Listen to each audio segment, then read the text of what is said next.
السلام عليكم أصدقائي الأعزاء. أخباركم إيه؟ طبعا بشكركم جدا على الناس اللي اتفاعلت والناس اللي شاركت مع الفيديو اللي نزل قبل كده بتاع التربوهات. ومبسوط جدا إن في ناس بعتت اقترحت مواضيع وناس كان ليها اقتراحات وناس ليها تعليقات. إن شاء الله نحاول نتفاداها، نحاول نعملها يعني. حتة العمل خصوصا إن شاء الله.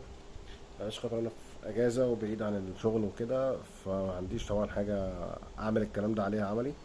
لكن إن شاء الله قريب قوي من قلب الاحداث بقى يبقى فيه حاجات كتير عملي على قد ما نقدر، يعني يبقى كتير جدا عملي ان شاء الله. النهارده واحد كلمني عن الاي بي اس، وكان بيتكلم ان هو الاي بي اس ازاي بيشتغل والفكره ايه وكده. خاصه ان الاي بي اس فيه ايه تكه كده مختلفه شويه، تفصيله يعني. ف فكرني بموضوع من كام سنه، من اكتر من 23 سنه، من سنه 2000. سنه 2000 واحنا في الجامعه وكده، فاتكلمنا مع المعيد ان في اختراع جديد اسمه اي بي اس وبيتحكم مع الفرامل بقى، ومفيش تحلية تاني للعربيات ومفيش مشاكل. قال لك ازاي يا ابني مفيش؟ انتوا عارفين الفرمله بتحصل ازاي والعربيات تمشي ازاي؟ ازاي يا دكتور؟ قال لك العربيه اصلا وهي ماشيه بتبقى ماشيه على الارض. الاحتكاك والتلامس ما بين الارض وما بين فرد الكاوتش والارض بيبقى في خط معين. يعني الفرده ايه، لو هي بتلف على الارض ولا حاجه، التلامس جاي في ايه، جاي في خط معين. هنا خط، كل مره من دول خط واحد هو اللي محتك على الارض. كل ما تلف هو خط واحد، تمشي تلف الفرده التلامس خط واحد. والخط الواحد دوت قال لك ده فريكشن، والفريكشن يو اف يعني معامل الفريكشن بين الارض وبين فرد الكاوتش مع الفرصه. والفرص دي بتبقى نازله حسب العربيه وحسب حمولتها ووزنها ومشيها. والميو دي بتختلف حسب فرد الكاوتش واحتكاكهم على الارض حسب الطبقه. لو الارض دي اسفلت، ارض تراب، رمله، زلط، سن، عليها زيت، عليها ميه، طينه، ايا كانت، دي الايه الكوفيشن الوحيد اللي بيفرق في الموضوع. طبعا هو كلامه صح، بس احنا بنقنع فيه مش ايه يعني. قال لك هاتوا لي الموضوع الاول نشوفه، او نشوف الموضوع عامل ازاي. يا دكتور خلاص الناس اتكلمت ان في عربيات نازله كده فعلا. قال طب خلاص هدور على الموضوع ده وارد عليكم. وفعلا بص على الموضوع ورد علينا، وبدأنا بقى ندور على الفكرة ونفهم الفكرة ماشية ازاي، ونعرف الموضوع ماشي ازاي. ف لقينا ان النهارده مثلا كعربية الاي بي اس بالمناسبة النهارده موجود في كل المعدات، وموجود يعني مش هو معظمها يعني، في المعدات والعربيات وفي كل حاجة بتتمشى، أي حاجة بتمشي لأسباب هنذكرها يعني. بس خلينا في المثال القريب للناس كلها واللي يفيد الناس كلها. حتى لو مش مهندس، لو مش ميكانيكا، مجرد انك صاحب عربية او صاحب معدة او صاحب اي حاجة بتتحرك، او كطالب، ايا كان يعني. النهارده الفكرة ماشية ازاي؟ الفكرة ان مثلا كعربية فيها 4 عجلات او وات ايفر ايا كان العدد، بس خلينا نتكلم مثلا عن الملاك ال4 عجلات. هنلاقي القصة ماشية ازاي. انا عندي ال4 عجلات دول بيلفوا، فباجي انا دلوقتي ادوس فرامل. الفرامل برضو ليها تفصيلة مش كل الناس عارفاها، ممكن نبقى نتكلم عنها برضو ايه واحنا مع بعضنا، نتكلم عن الفرامل بتتم ازاي بقى، بس تبقى الفرامل بس. لكن خلينا عموما ان احنا ايه عارفين ان احنا في فرامل، وان في على كل فرد الكاوتش عليها ماستر فرامل بيتحكم فيها وبيفرملها. طيب زمان كان الموضوع كده؟ لا، زمان الموضوع ما كانش كده. زمان كان هو ماستر واحد عليه مثلا لو 4 عجلات بيبقى طالع منه 4 مواسير. يعني طالع منه ماسوره رئيسيه بتوزعها الاول على مشترك تدي ماسورتين، بعد كده الماسورتين دول يمين وشمال، كل ماسوره بتدي الاثنين، واحده ورا واحده قدام. يبقى ال4 عجلات كل واحد راح لهم من واحد ماستر واحد، وراح لهم الاربعه زي بعض. مش هتفرق بقى ايه اللي بيحصل في هنا وهنا وهنا وهنا. بس هل ده صح؟ ده وقتها كان اختراع عظيم جدا، والاحسن حاجه في الدنيا ان اصلا يبقى فيه فرامل. لكن ده صح؟ لا، ده مش صح. ليه مش صح؟ لان كل فرده النهارده لها ظروف. الفرده دي منفوخه شويه، دي مفسيه شويه. الفرده دي ممكن تكون ضاربه، ممكن تكون مفرقعه، ممكن تكون سليمه. طب حتى لو ال4 فرد زي بعض والعربيه احمالها كلها جوه زي بعض، اللي وارد ان يكون كل حمل على كل اكس من دول وكل محور من دول تكون مختلفه. بس حتى لو افترضنا ان كل دول زي بعض، مش دايما هتبقى الارض نفس المواضيع. خاصه عندنا يعني في الوطن العربي في مصر مش دايما هتبقى الارض نفس المواضيع يعني. واي حته في العالم طبعا ده وارد، بس يعني ممكن يكون مكان فيه رمله، ممكن يكون مكان فيه اسفلت نضيف، ممكن يكون مكان فيه زيت، ممكن مكان فيه شحم، ممكن يكون مكان فيه طينه، على حسب حفره، على حسب ايا كان. ففي الحاله دي لو انا مدي الفرصه بتاعت الفرمله والاربعه هيترملوا زي بعض، بس الظروف اللي متعرض لها كل فرده مش زي التانيه. في اللي هتقف اسرع، في اللي هتقف ابطا، ومن هنا تحصل المشكله.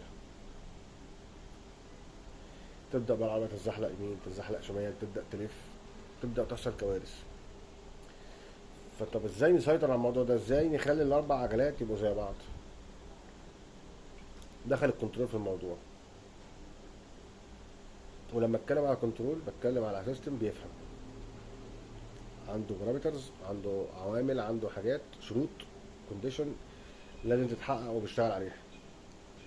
طب يعني اما اجي اتكلم على كنترول يعني اتكلم على حاجه مخ عقل يفكر، واخد قواعد معينه.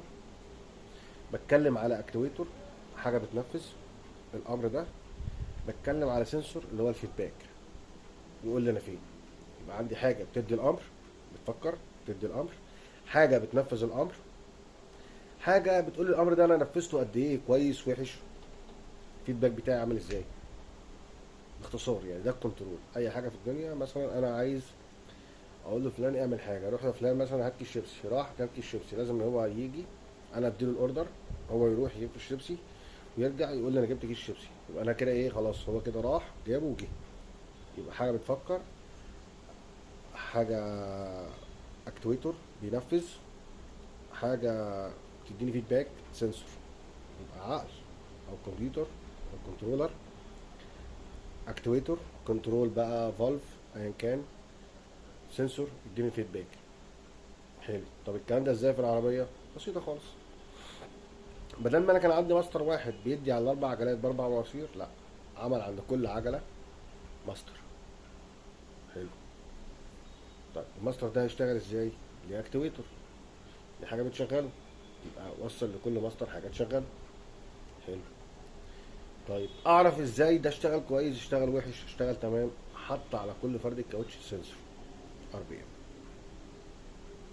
يبقى النهارده العربيه ماشيه، انا اديت فرمله، فانا عايز اخلي ايه البارامترز اللي موجوده عندي، مثلا تخلي سرعه الكل 40 لفه في الدقيقه. دي بتلف 40، دي بتلف 50، دي بتلف 60، دي بتلف 70. اعمل ايه بقى؟ ادي هنا فرامل شويه، اخلي ال 40 دي تبقى ايه، 30. وادي التانية ال 50 اخليها ايه، ازود عليها الكهرباء شويه والكنترول شويه، اخلي ال 50 دول ايه، 30. اخلي ال 60 دول 30، اخلي ال 70 دول 30، بحيث ان الاربعه يبقوا ايه، تقريبا زي بعض. طب الكلام ده بيتم ازاي؟ بيتم عن طريق العقل. يعرف منين؟ من السنسور الار بي ام، الحساس، حساس الار بي ام، اللي هو في الحالات دي بقى اسمه حساس الاي بي اس ضمن سيستم الاي بي اس. يبقى الحساس ده يدي للكارته، الكارته تقرا السرعه، خلاص هي حطت رقم، الرقم ده هيلف عليه الاربع عجلات.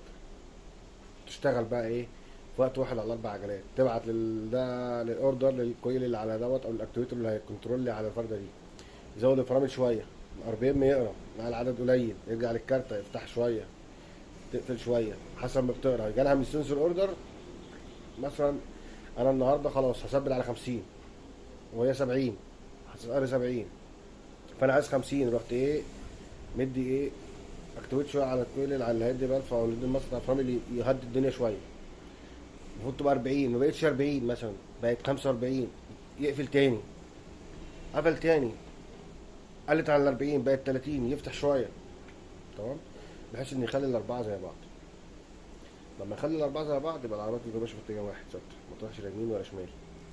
طبعا في مشكله كانت بتحصل قبل كده، ان العربيات تزحف دي معناها ان خلاص الفرده دي مسكت والفرده دي ايه ما مسكتش، دي ماشيه ودي بتلف ودي بتزحف.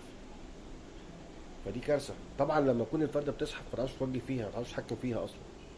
انت تتحكم امتى؟ لما تكون الفرده بتلف، تحود يمين تحود شمال بتلف. لكن عارف انت لو العربيه تزحف منك وحركت الدركسيون كل يمين كل شمال، ما بتروحش معاك يمين وشمال، تفضل تزحف برضه. انك مش مسيطر على العربيه. ليه؟ لانها ما بتلفش. بتلف هتنفذ الامر، هتغير المسار، هيبقى في كنترول على العربيه، هيكون في تحكم في العربيه. فالاي بي اس بيخلي الفرده مش تمسك، لا تفك فرامل. يعني احيانا، يعني معظم الوقت الاي بي اس بيخلي الفرده اللي هي ماسكه فرامل دي وبتتزحلق دي، لو هي فعلا بتتزحلق وقفت السرعه بتاعتها للصفر وبتعمل سلايدنج، لا بيفتح عليها يخليها تلف، بيفك على الفرامل دي، فرمل التلات حاجات تانيين ويفك الفرده دي. او لو فردتين ماسكين ثابتين والتانيين بيلفوا، الثابتين دول يفك عليهم الفرامل شويه يخليهم يلفوا. الفكره ان نخلي الاربعه يلفوا زي بعض، ان العربيه ما تسحبش. ف ده باختصار الموضوع. الموضوع طبعا فيه ابعاد تانية وتفاصيل تانية. هنشوف شكل جهاز الاي بي اس عامل ازاي، نشوف شكل الكنترولر اللي بيحس الموضوع عامل ازاي، نشوف شكل سنسور الاي بي اس عامل ازاي، نشوف شكل المساطر الفرعيه على كل عجل عامله ازاي. شوف ان شاء الله لو لقيت حاجه قدامي برضه النظام القديم اوريك القديم طالع ازاي والجديد طالع ازاي.